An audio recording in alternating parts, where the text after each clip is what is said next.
Hi అండి, welcome to Raj Vihar cooking channel. ఈరోజు మనము అన్నం, ఇడ్లీ, దోశ ఎందులోకైనా టేస్టీగా ఉండే భీమవరం స్టైల్లో వెల్లుల్లి కారం పచ్చడిని ఎలా తయారు చేసుకోవాలో చూపిస్తాను.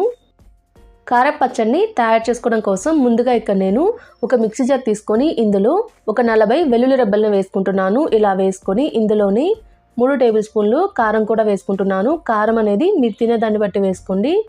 అలానే మీ టేస్ట్ సరిపడినంత సాల్టు, ఒక 1/2 టేబుల్ స్పూన్ జీలకర్ర కూడా వేసుకొని కొంచెం బరగ్గా గ్రైండ్ చేసుకోవాలి. ఇలా గ్రైండ్ చేసుకుంటే సరిపోతుందండి.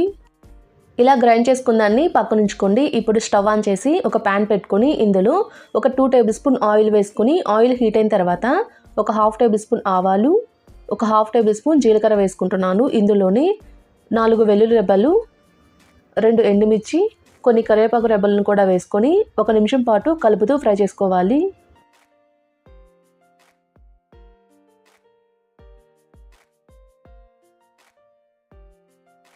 ఇలా 1 నిమిషం పాటు ఫ్రై చేసుకున్న తర్వాత ఇందులో మనం ముందుగా గ్రైండ్ చేసుకొని పెట్టుకున్న వెల్లుల్లి కారాన్ని వేసుకుంటున్నాను. ఇలా వేసుకొని మొత్తాన్ని ఒకసారి కలిసే విధంగా కలుపుకోవాలి.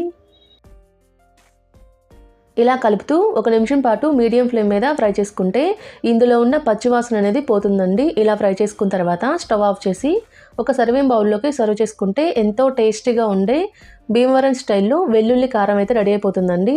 మీరు కూడా ఒకసారి డెఫినెట్గా ట్రై చేయండి. ఎలా వచ్చిందో నాకు కామెంట్ చేయండి. మా వీడియో మీకు నచ్చినట్టయితే మా ఛానల్ని సబ్స్క్రైబ్ చేసుకోండి. Thanks for watching.